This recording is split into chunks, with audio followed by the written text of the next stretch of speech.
Hey everybody, what's going on? We're checking to make sure. Yeah, I think maybe this is not going to work so well. How are we going to do this?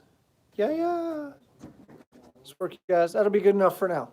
All right. So, what's up, everybody? It's good to see you. We're here at Electric Violin Shop. We're live. It's Wednesday. Let me turn this a little bit. Try to be in the center with y'all. All right. Today we're going to be talking about a decision-making matrix. And what happened about, hey, I want to buy an electric violin for my son or my daughter or my friend or my wife or whoever because they play violin and they want to get into electric, but I don't really know anything about electrics.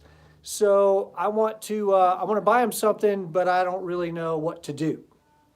So we have sort of this decision-making matrix that we go through when people call to help them decide what they want to do. And I thought it would be kind of maybe helpful if I shared that with y'all. So what I tell people is any question, if you know anything about what you're talking about, you're going to answer most questions with, it depends. And so sort of my thing is if somebody asks a question and the answer is not, it depends, then either that person does not know what they're talking about or you should trust them. And I see this a lot on the forums online. Somebody say, hey, what instrument should I get for this or for that? And everybody's throwing in their answer. Oh, you should get this or you should get that. And the right answer is, I don't know. What are you going to use it for? What are your needs? What are your, everybody's, oh, you should buy what I've got. And I love that people are happy. What's up, Joseph? I love that people are happy with what they've got. And I'm actually going to work this, we got a little new setup here. We're doing some live engineering. How's that? Maybe that's better. What's up, Joseph? So I want to say that if the answer that you get, I'm going to angle y'all a little bit more because I want to look at this. This is evolution, all the way up to like a caveman and then a regular violinist and then a cool. All right.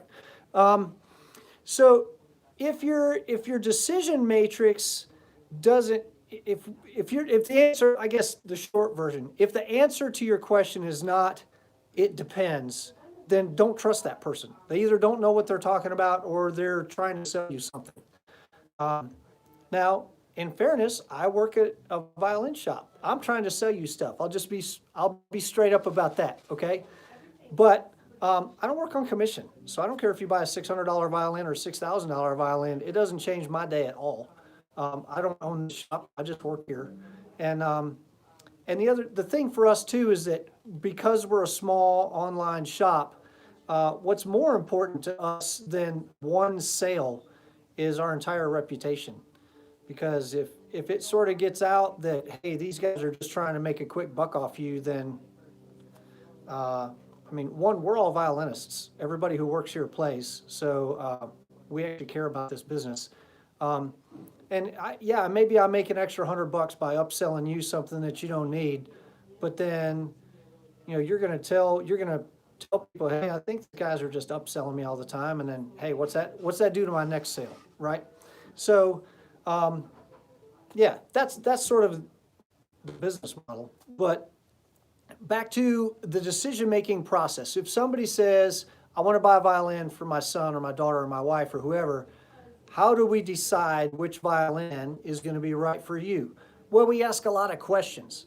The reason there's so many different violins hanging on this wall isn't just because it's cool to have a bunch of different looking violins, though it is. They're all different. They sound different. They feel different. They act different. They behave differently. And that's why there's so many different ones. So, I get this question all the time. What's the best violin? And you go, well, it depends. Thank you. My wife actually made me this shirt. And I don't know if I can give a little quick plug, Bell Violinist. There's a link on my Facebook page to where you can get, if you're in the U.S., this is actually an iron-on. And she can ship you an iron-on. And you can iron it on whatever shirt you want. And she makes stickers too. So, that's my plug. So I'm going to walk you through some of the questions that we ask when we're trying to help you decide which violin to get. And then I think maybe that's going to be informative for you. Okay. So the first question I ask anybody when they come in the door and they say, hey, I want to buy a violin, or they call on the phone, I want to buy a violin. Well, what's your budget? Okay. Because if your budget's $1,000, then it's kind of pointless for me to talk about a $4,000 Jordan. Okay. So I will respect your budget. I'm a musician. I live on a budget. I know the deal. I will respect your budget. If you tell me your budget's $1,000, then I will do everything in my power to come in under $9.99. You know, if you tell me it's $1,000 and it's a hard cut at $1,000, I have 10 $100 bills, then we're going to do everything we can to keep you under that. Okay. Now you got to keep expectations reasonable. There's a reason that a $600 violin costs $600 and not $6,000. So expectations have to be reasonable, but you can get a fantastic violin for $600. If somebody comes in and says, I need this, and this, and my budget's $200, you know, I have to shoot straight with you, and I have to say, well, you can't get an electric violin that's worth playing for $200. I mean, the strings of my violin cost $100. So, you know, there's kind of a floor below which, you know, if your budget's $200, and I understand having $200 to spend. I understand not having $200 to spend. But you got to keep your expectations reasonable. If you've got $200 to spend, we can help you find a pickup that you can put on the violin you've got. And we're going to have to try to find you like a really inexpensive amp that you can use that's just going to be small, and it's going to sort of get you until you can afford to buy something nicer.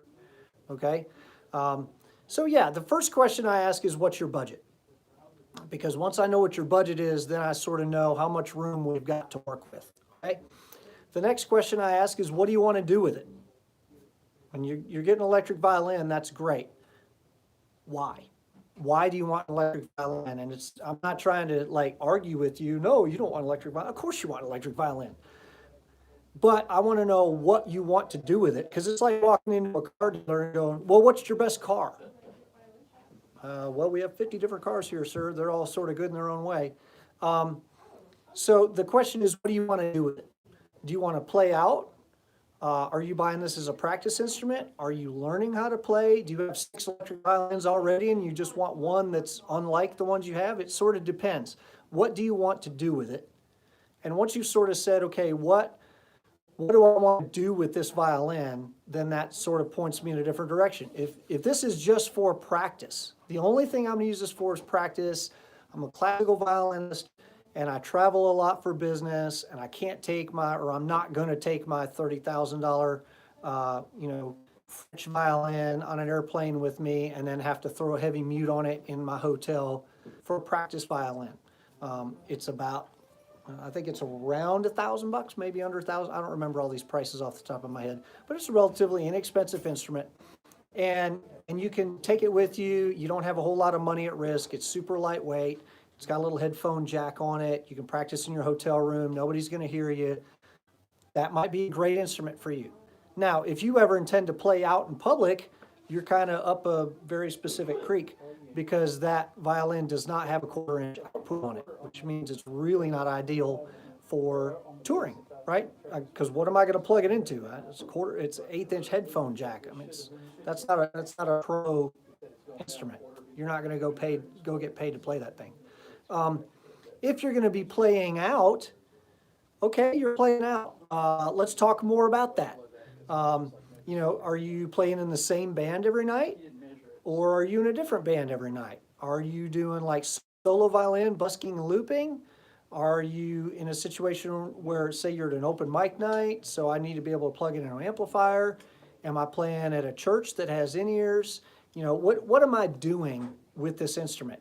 And if I'm doing 5 or 6 different things, okay, that's great. And I need something that's got some more universal features to it. If I'm doing a very specific thing with this instrument, maybe that helps me decide in another direction. So it's really important to know what you want to do with the instrument. And if you want to do several different things, that's great, that's fine. But it helps us to know that so that we can help make some decisions with you. I would say, sort of as an aside here, the best thing you can do is come into our shop. Physically come to Durham, North Carolina. We're 15 minutes from RDU Airport. You can fly into RDU Airport, you can catch an Uber here from the airport, and you come here and you just play everything. And probably 50% of the people who come in here and say, hey, I'm really interested in that violin right there. Awesome. Let's play that violin. And then, let's get familiar with it, get acquainted with it, learn all the features. What are the pluses and minuses to that instrument for the situation you're going to be playing it in? And then you're like, okay, that's the one, I want to buy it. Wonderful. Before you leave, why don't you play 3 or 4 other instruments in the same price range just to remind yourself how much you do like this one? And that way you're not going to leave here with questions later on going, oh man, I wonder if I would have liked that other one better. Probably 50% of people who come in here thinking that they want a certain instrument, they end up leaving with something else. Because the instruments each instrument speaks to each person in a different way. So I would say it's definitely worth it to come to the shop. We're super friendly here. We like it when people come in and play. In fact, you come in and play and we'll hang out with you and answer questions, or we'll just sort of turn you loose, whichever one is better for you. If you're an introvert, maybe you'd like to go in the room up front and not have anybody look at you. Cool, we get that. And we'll just be like, man, you should try everything in the shop. I know there's a lot of violin shops that they're sort of looking at you sideways like, please don't touch any more instruments. Here, it's sort of the opposite. We're like, oh, dude, you got to try a 6-string. You've never tried a 6-string, you got to try one. Even if we know you don't want a 6-string, why not play one? It's fun. It doesn't cost nothing. So we will encourage you to try things. And maybe you go, you know what? I think I do like a 6-string. And maybe I don't have the budget for that right now. But a few years from now, maybe some money falls out of the sky and I go, you know what? I'm getting that 6-string. Or maybe you sort of wondered, oh gosh, I wonder if I would like a 6-string. And you play it and you go, nope. Well, question answered, right? So we will encourage you to try lots of stuff, okay? Yes, excellent point, Andy. Depending on the gig, you may need several different electric violins. And that is something that we will sort of coach you into if you're giving us more details about what you want to do with the instrument. Yeah. This is why guitar players own a dozen different guitars, because they're all different. Telecasters are not the same as Stratocasters. They're not the same as Les Pauls. They're not the same as Paul Reed Smiths. They're different. So a bridge violin is not the same as an Aurora, is not the same as an NS, is not the same as a wood violin. They're all different. So it's not that one is better than the other. It's that they're different. And maybe this one suits your needs or your ear better. So that's why we want to know. So I want to know what your budget is. I want to know what you want to do with it. And then the question is, what do you need? Do you need an instrument? Do you need an instrument and an amp? Do you need an instrument and an amp and effects? Do you need an interface? Do you need a bow? Do you need a case? What all do you need in order to walk out of here? And a lot of people go, oh, I didn't even think about all that stuff. I have an acoustic violin. I get an electric violin. I go, yeah, well, you got to plug an electric violin in. And what are you going to plug it in to? You got to plug it into something. You don't necessarily need an amp. I've been playing electric violin for a long time, longer than most of y'all been alive probably. And I have not owned very many amps in that time. In fact, I don't really own an amp at all right now, sort of. I've got a little PA that I plug into, but most of my gigs are in-ear gigs. I show up with my violin and my pedal board, plug straight into a PA, and everything comes back in ears. Okay, so that's my situation. When I go shopping, I don't need to buy an amp. But there's people who go busking, they got to have a battery-powered amp. Okay, so if we know what you're going to do with the instrument, it helps help you decide what equipment you need. Some violins come with a case, some do not. So do you need a case? Is this something you're going to be transporting around from one place to another? Or is it something that's It's just going to be in your dorm room or your apartment. And I don't need a case. I'm just hanging on the wall or I sit it on top of my bookshelf. No big deal. Okay. Are you going to do some effects with it? Are you going to do you want to make it sound like a synthesizer? Do you want to make it sound like an electric guitar? Do you want to, what do you want to do with it? Do you want to just sound like an electric violin? Do you want to sound like an acoustic violin? All of these things help us decide maybe which direction to advise you to go. Do you need a bow? You do need a bow. You don't need a different bow to play the violin. You can play these electric violins with any violin bow. However, if you have an acoustic violin and a bow and a case, and you have an electric violin but not a bow, well, I'm going to just grab my bow from my acoustic violin and I go practice this thing. Sweet, yeah, no problem. And then you can put that with your electric violin. You grab your acoustic and head off to orchestra practice. And you get there and you open up your case and there's a violin in it. But guess where your bow is? Your bow's at home with your electric violin. You kind of hosed right violins. So that's kind of helpful, right? If it depends on what your budget is. If you've got say you come in with a $5,000 budget, then I would suggest spending a significant chunk of that on a bow. Because you can get a fantastic violin for $3,000. Well, now you can spend several hundred on a nice bow, and a nice bow makes a really big difference. But if your budget is $1,500, I would suggest spending as much of that as you can on the instrument, and maybe get a less. Spending an extra $200 on the instrument probably makes a bigger difference than spending an extra $200 on the bow. Okay, so these are things that we're experienced about, but we can help you. That's why we're asking these questions about what your budget is and what do you need. The other thing that we'll ask about is what kind of sound are you looking for? Are you looking for a bright, thin, clear sound that's going to cut through a mix? Are you looking for a warm, rich, round sound that's going to sort of feel like a warm blanket wrapping around you? Do you want something that sounds more acoustic? Do you want something that sounds more electric? Do we want something that's kind of got a bit of an edge to it? Do I want something that's like super round? All of this depends. Do I want something that's super resonant? Do I want something that's pretty dry so that I can put all my effects on it and I don't have to worry about things swimming around? If I'm doing a lot of big reverbs and delays, maybe I don't want an instrument that has a lot of resonance to it, because you've got all that resonance and you're compounding that with reverb and delay. Again, it's important for you to know what you want to do so that when we're asking questions, it sort of helps us guide you in the direction that you should go. If you're only practicing, if this is just going to be a practice instrument, the question we would ask is, are we talking about headphone practice? Or are we talking about, I'm just going to listen to the sound of the violin under my ear, which is frankly what I do most of the time. Most of the time when I'm practicing, I don't even plug the instrument in. I just sit there and let the sound that it makes with the strings, which isn't very loud, but it's certainly loud enough to hear in a quiet practice room. That's what I do for my practice.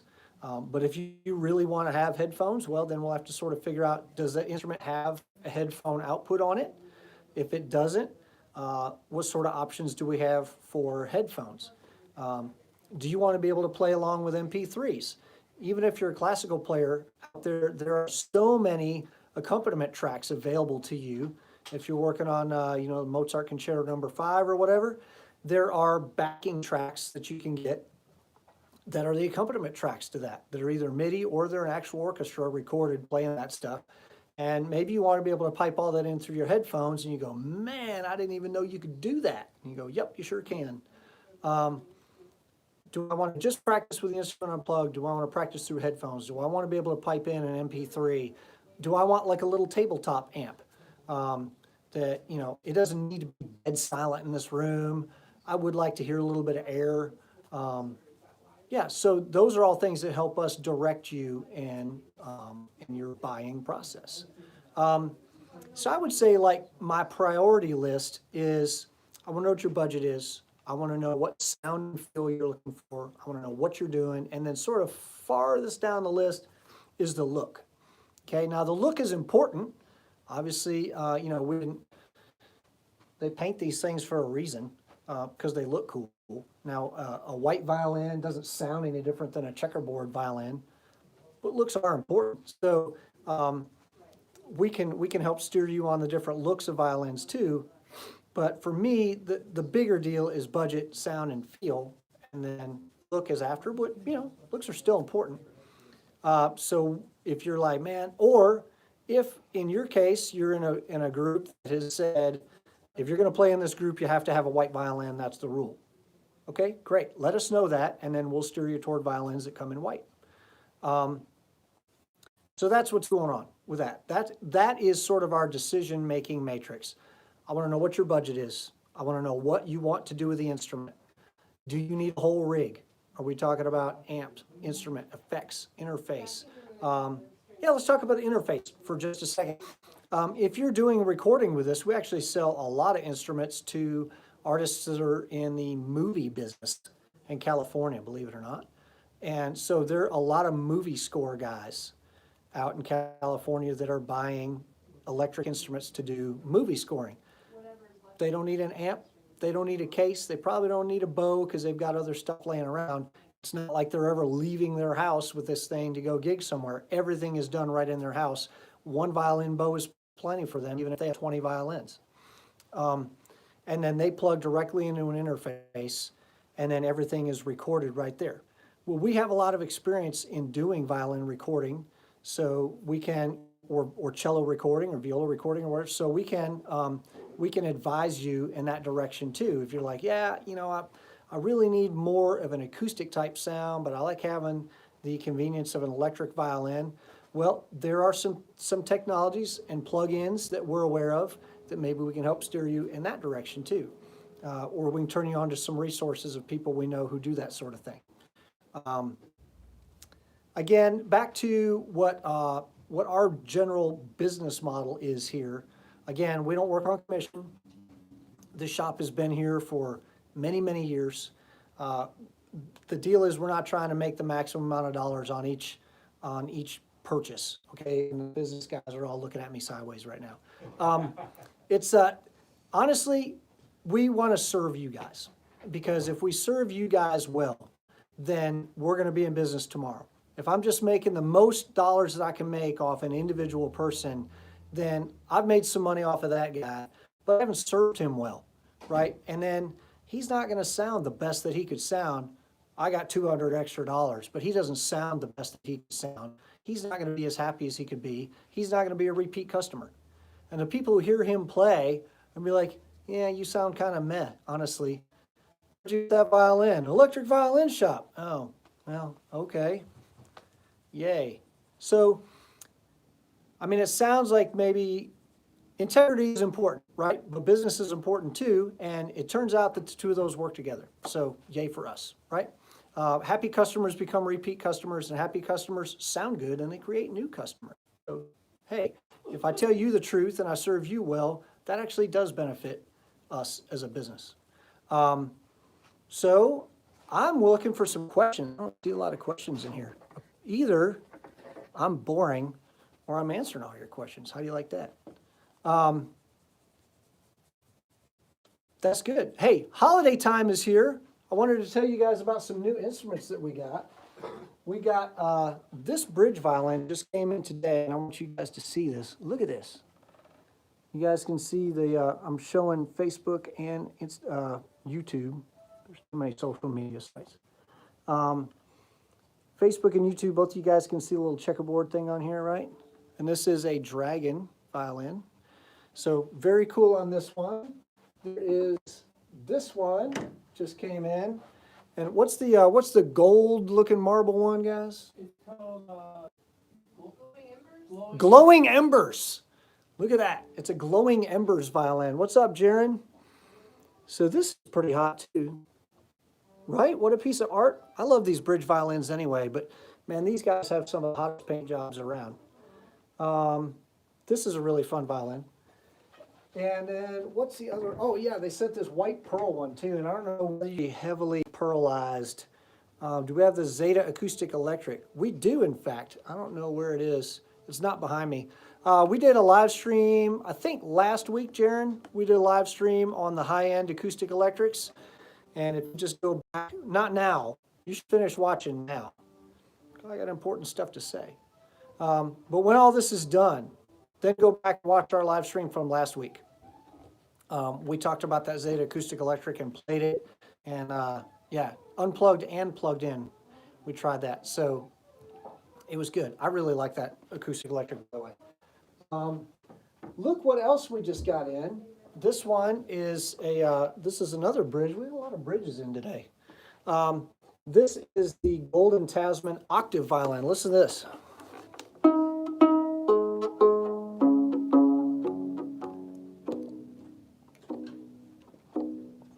This is an octave violin. It's tuned the same as a regular 5-string, and yes, a 5-string is regular. Thank you, Two-Set. E, A, D, G, and C, but each one of those is down an octave. So this E is just a third above middle C. And, whoa, holy crap, somebody just texted me something about a food truck. I like food trucks. E is just a third above middle C, and then A, D, G, C. And then this low C is the same as the low C on a cello. So you know what, cellists? You're unemployed. No, so honestly, I'm having a good time. Let's plug this thing in. Except I don't have a shoulder rest, and I'm terrible without a shoulder rest, but we'll try it. And I don't have, I've got a cello bow sitting here. It's the only bow. We got to walk in the shop. He's in the front room right now, and I think he took the shoulder rest and the bow, but you know, that's cool.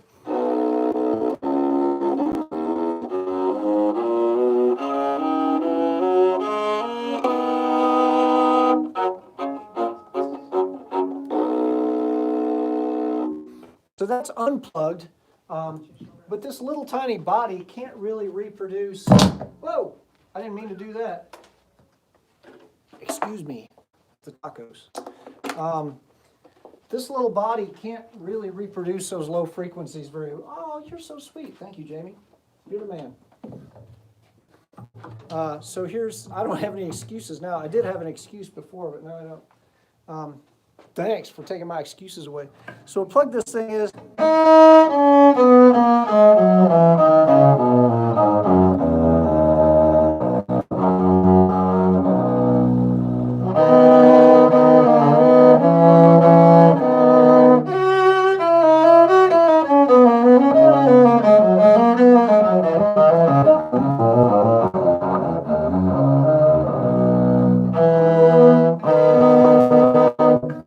This is so fun to play. I love this thing. Oh yeah, how about my teacher? What's up, Karen? You just wait. It's 4:30 in the morning. My God, go back to sleep. What are you doing? 4:30 is like a bedtime. It's not a wake up time.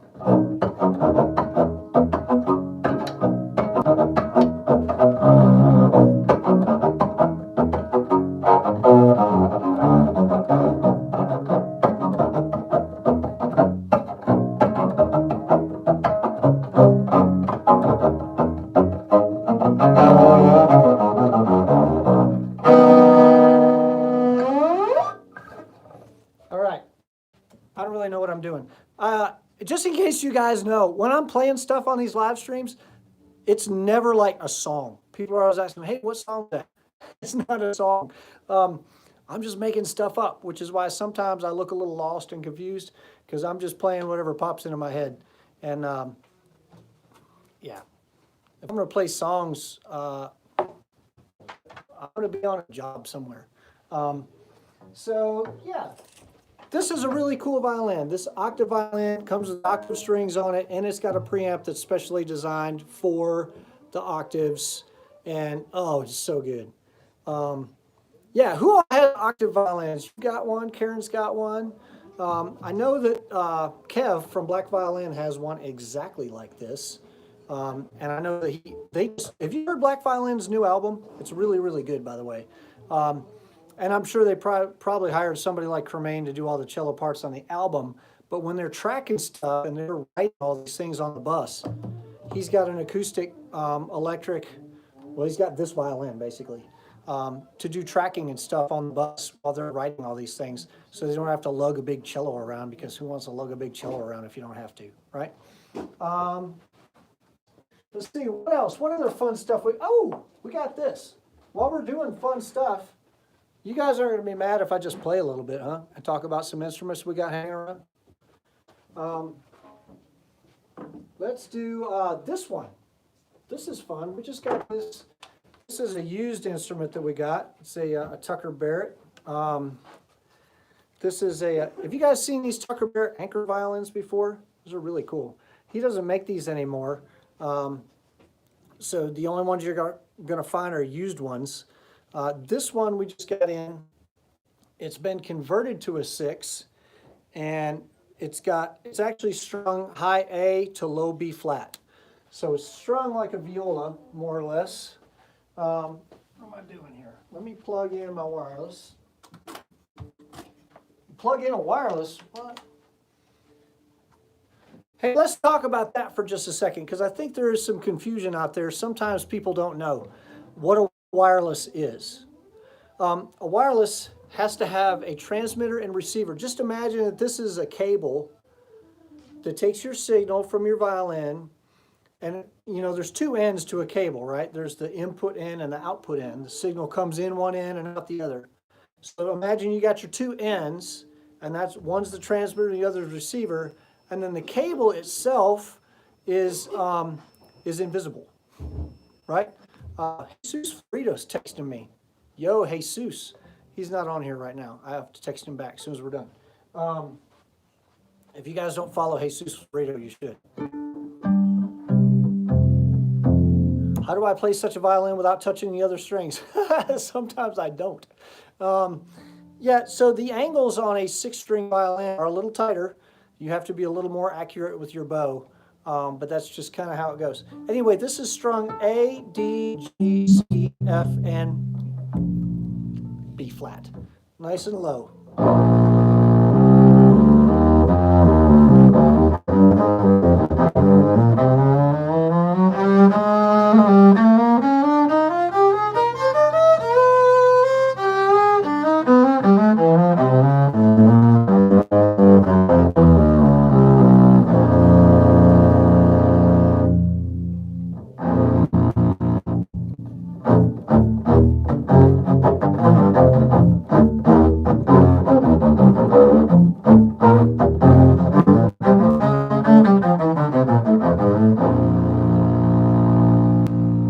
This is cool, right? You can own this instrument.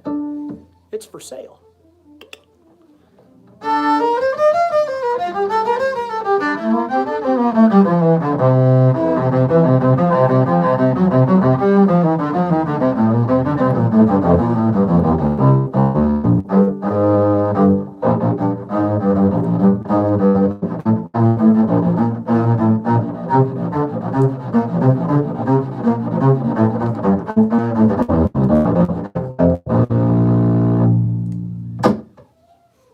Fun.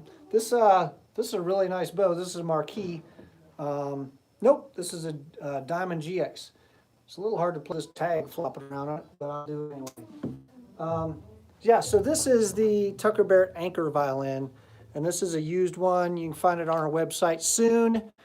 If you want it right now, the best thing to do would be to email us, and we have a Romanian brand. No, we don't have any Romanian brands right now.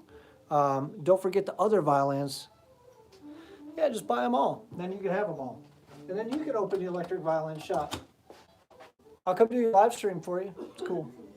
What else? Who else is hanging around we want to play? Some of these have been tuned, some of them haven't. Let's do this one. This is a fun one. The Aurora. This is what bow's good on a 6-string? Excellent question. I just played that. Technically it's a 6-string, but it's the same strings as a 7-string. I did that with a Diamond GX, and I was having a little trouble moving those low strings. You could probably hear like a lot of air in those low strings. The Kodabow Jewel is the best bow that I am aware of under $1,000 for extended range violins. In fact, pretty much every 6- and 7-string player I know plays with a Kodabow Jewel. There's one exception. Earl Manian actually plays with an Arcus bow because he felt like dropping $5,000 on a bow. And is it better than a Jewel? I don't know. I haven't tried it. But I will say there's like one person in the world who does what Earl does, and it's Earl. So there's just the way that Earl plays. If you guys don't follow Earl Manian, I highly recommend that. But you're gonna find that like the things he can do with the violin, he's the only guy who's doing those things. So he's playing at a very, very extreme level of metallosity. That's a good word. He's playing at an extreme level of metallosity, and he's got a Jewel too, I think, but he needed just a little bit more of whatever it is that a $5,000 Arcus gives you. Zeta is the best. Well, Zeta is the very best that there is at being Zeta, for sure. Zetas are fantastic violins. I really, really like them a lot. They are a thing, and if you want to sound like a Zeta, there's exactly one way to do it, and it's to buy a Zeta. Steve Carlson's a great guy, runs a great company, makes fantastic violins. I love them a lot. I won't ever say that any violin is the best because each violin is different. It's like saying that pizza is the best. Well, pizza is the best there is at being pizza, but pizza ain't worth a flip at being a hot dog. So there you go. This is an Aurora violin. These are made in Brazil.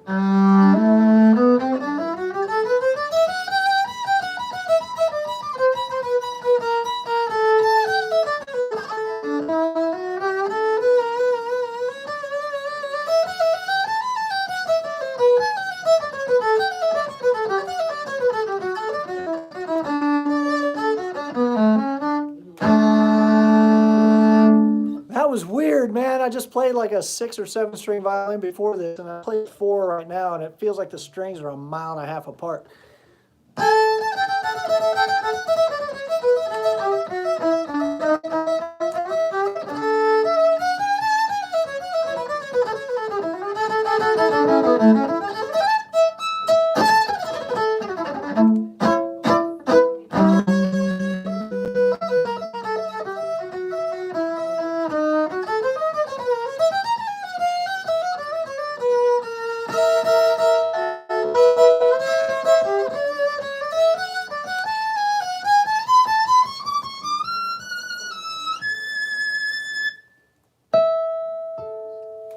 How you like that? These are wonderful, wonderful sounding violins. This silhouette I think is really pretty. And whoop whoop, it lights up. Ha ha! Look at that. It's got LED lights in there. RGB, so red, green, blue, and then you can mix and match. Yes, you can. And then there's a button here to just go puro blanco, white. People always ask, there's 2 knobs on the back. Is this volume and tone? No. There's bass side volume, well, I guess treble side volume and bass side volume. There's a transducer under each foot of this bridge, and you can control the volume on those independently. Now, there is a lot of crosstalk, but yeah, it is. It's very Christmassy. Look, it's green. It's the same color as a pine tree, which for some reason is what we associate with Christmas. So yeah, these are wonderful violins. Super, super warm and nice sounding violins. You wouldn't say like, ooh, it's got an acrylic pickup. I bet it sounds really warm. Well, it does. So that's fun. What else? I don't know. I don't know if anything else is tuned up and ready to go. And nobody really wants to watch me stand here and tune a violin. How is the spiccato rolling bow on a 6-string? I have no earthly idea. I have never tried one, and I've never tried one on a 6-string. I do know, now in fairness, I'll say I'm a Kotobo artist, so I'm partial to Kotobo, but I became a Kotobo artist because I was partial to Kotobo. I've tried a lot of bows, and Kotobo was the one that made me smile, made me happy. And so then I started working with them and became a Kotobo artist. So it wasn't like they called me up because I'm not a big star. They didn't call me up and go, hey, do you want a free bow? and it just came out of the blue. That's not how that worked, and that's generally not how that works on any endorsement deal. It's usually, honestly, endorsement deals are usually things that you would spend your own money on and have spent your own money on, and then you work out a deal with the company. Jean-Luc uses what, a Kodabow or something else. Jean-Luc can get whatever he wants because he's Jean-Luc. And then honestly, Jean-Luc could probably pick up a stick in the woods and string it up with cottontail whatever's and make it sound good because he's a friggin' wizard. Yeah, I have a marquee bow too, and I love my marquee.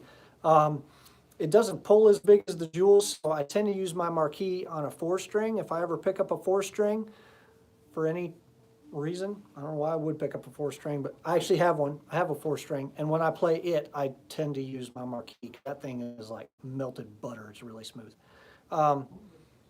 Yeah, I'm sure the spiccato bows are great. I've never played one. Jean-Luc can use whatever he wants, so if he picks a spiccato bow, I'm sure they're fantastic. But in fairness, just because he can make it sound good doesn't mean it's good. That's always the funny thing is like that companies will say, oh, listen to Christian Howes play our violin. Our violin sounds fantastic. You're like, Christian Howes can make any violin sound fantastic. Yes, your violin does sound good in his hands, but he could pick up a $30 crapper and make it sound good. So, of course, they don't want to hand some schlub their violin and go, listen, it sounds way better than it would have. I don't know. It's just ironic to me. Any other questions? I'm probably going to sign off because I still haven't finished my lunch and I'm hungry. Real talk. All right. So, yeah, that's what's going on in the world. Decision-making matrix on helping you pick a violin. We actually do have one. There's a process that we sort of talk you through. We want to know what your budget is. We want to know what you want to do with that instrument. Do you need a whole rig, instrument, amp, effects, interface? What is it that you need in order to make all this happen? If you're going to be playing out, we kind of want to know what your playing out situation is. Are you playing in a coffee house? Are you playing stadiums? What kind of sound do you want? Are you looking for really resonant? Are you looking for kind of bright, kind of dark? We're going to kind of talk you through all these things. And yeah, what kind of look do you need? If you need an instrument that looks more traditional, because of the gig that's paying your bills, we're going to work with you on that. I'm not going to try to push you in a violin that looks like it came from outer space that's going to get you fired from your gig, right? That's dumb. We're working together. We're on the same team. But if you're like, I want something that looks really cool, we can help you. We have stuff that looks really cool. So, so what's the best violin? It's yours, Nick. Nick has the best violin. And it's really, what did somebody ask me? What is my favorite violin? What violin and brand is my favorite? You don't follow me on Instagram, do you? I'm a wood violins guy. I've been playing wood violins. I've toured with nothing but Vipers for the last 20 years. And I'm not interested in touring with anything other than a Viper. The Viper scratches a very specific itch that is the exact itch that I have. It is the perfect violin for me. It may not be the perfect violin for you, but I don't know if there is a perfect violin for each person except me. The Viper is the perfect violin for me. I don't know if everybody has the perfect violin that's out there within your budget. So, oh yeah, the other thing, the bigger your budget, the pickier you get to be. That's just that's life in general. That's not just instruments, right? That's life in general. If your budget is $500, you don't get to be all super picky, but that's how it go. It go that way too. Yeah, speaking of that, it go that way too. Do you guys follow our podcast? We have a podcast. You know what a podcast is? It's kind of like Netflix for radio. It's like you can listen to these awesome radio programs, but you don't have to mess with the dial. It's just on demand. You're like, hey, I ain't got nothing to do for the next hour. I'm going to be jogging, and I hate jogging. So I need something to take my mind off the fact that I'm jogging. So I'm going to find this podcast, and you know what? I'm going to listen to a radio show while I'm running, or I'm walking, or I'm scratching my dog, or whatever. If you got to ride the metro for an hour and you're like, oh, it's a wasted hour. No, it does not have to be a wasted hour. You can redeem that time. You can get some education. And if you want to listen to a podcast, they're free. It's the beauty of it. There's podcast apps. Like the Apple Store has a podcast app. Google Play has a podcast app. There's a bunch of them. Our podcast, Rockstar Violinist, is on all of those platforms. You can find the Rockstar Violinist podcast, or you can go to soundcloud.com/Rockstar Violinist. And we've interviewed 43, I think, different people. Started out, number one was Mark Wood. We have, scratching dogs is great, but sometimes it's fun to have something to listen to while you're doing it. Mark Wood was episode 1. We've interviewed Ross Holmes. We've interviewed Azima, who tours with Beyonce. We've interviewed Christian House. We talked about him. We interviewed Rob Flax, who was just in town yesterday. We interviewed Lars Thorson, who's on tour with Kane Brown, and he actually grew up next door neighbors to Tracy Silverman, who we've also interviewed. Earl McGinn, that I talked about earlier, like this brutal heavy metal violinist, I interviewed him. And we just sit down and we just talk about life and art and music and making noise and how did I find my way to this crazy path that I'm on. And we just sit there and shoot the breeze. So that was one of the lines from Lars Thorson's interview. He talked about touring with this Cajun road manager, and the guy said, he said anytime like something went wrong, the guy was like, "It go that way too." You know, front wheel of the bus fell off. It go that way too. So, yep. So yes, check out the Rockstar Violinist podcast. And Durham, North Carolina, we are 15 minutes from RDU Airport. 15 minutes. You're going to spend the average budget. Oh yeah, that's a good question. What's the average budget for a person buying an electric violin rig? I'd say $2,000. You can get a really nice rig for $2,000 to $3,000. Now that's a lot of money, $2,000 to $3,000. But if you're making a living by doing this, you're out there making, I don't know how many dollars you make a year, but enough to live on. If you're out there making a living playing an instrument, it's not unreasonable to say that I would spend $3,000 on a rig. I don't know if you know how much your average carpenter has tied up in tools, but it's a lot more than that. So it's reasonable to spend $2,000 to $3,000 on a rig. You get a really nice instrument, bow, amp, and some effects for that. My rig that I tour with, I was just trying to add up the other day for my insurance thing. I think I've got about $7,000 in my rig. It's a nice rig, but I've sort of pieced that together throughout the years. Between $2,000 and $7,000 or $8,000 gets you a really, really nice high-end pro-level rig. So if you're going to spend $5,000 on a rig, it's certainly worth spending $300 or $400 to fly to Electric Violin Shop and make sure that you're spending that money well. We have a SoundCloud page, soundcloud.com/Electric Violin Shop. And besides all the podcast interviews around there, if you scroll down, there are also a bunch of sound clips on there where we say, hey, this is what a NS Design Wave violin sounds like. And this is what a YEV sounds like. And this is what an Aurora violin sounds like. And just play them. And you can sort of hear and compare apples to apples. We have YouTube reviews up. Those of you watching on YouTube right now, woo-woo. Those of you watching on Facebook right now, hey, shoot over to youtube.com/Electric Violin Shop. And we've got review videos where you can see and hear all these instruments being discussed and played. That'll help you make some decisions. And then the other way is that we have a 30-day return policy. So if you're not sure, if you're like, gosh, I don't know if I want a Cantini or a bridge, it's not an uncommon thing that people just buy them both. And we ship them to you, and you try them out in your house, and you go, okay, I really like this one better than that one. And so I send that one back, and I keep this one. And if you time it right on your credit card statement, you can get the thing to your house, tried, sent back, and refunded before the credit card bill is due. So basically, Visa just loaned you a violin for a couple of weeks. Not a bad idea. They can afford that. And it's cool. So those are some different ways to help decide what you want to do. The best way is to come to Electric Violin Shop in Durham, and because there's amazing food here in Durham. and you can eat here, and you can try violins, and we can break bread and drink coffee and talk about dandelions in your yard or whatever you want to talk about. Next best way is to have one sent to your house and try it out. And then probably the third best way, SoundCloud and YouTube. So that's the advice I've got. Hey, listen, we've got a really cool dude standing here right now, and I'm going to go hang out with him for a minute before he leaves. We'll see you guys next week, okay? I can cook too. You don't want to eat my cooking. That's how I got so skinny, man. Eating my cooking. It's crazy talk.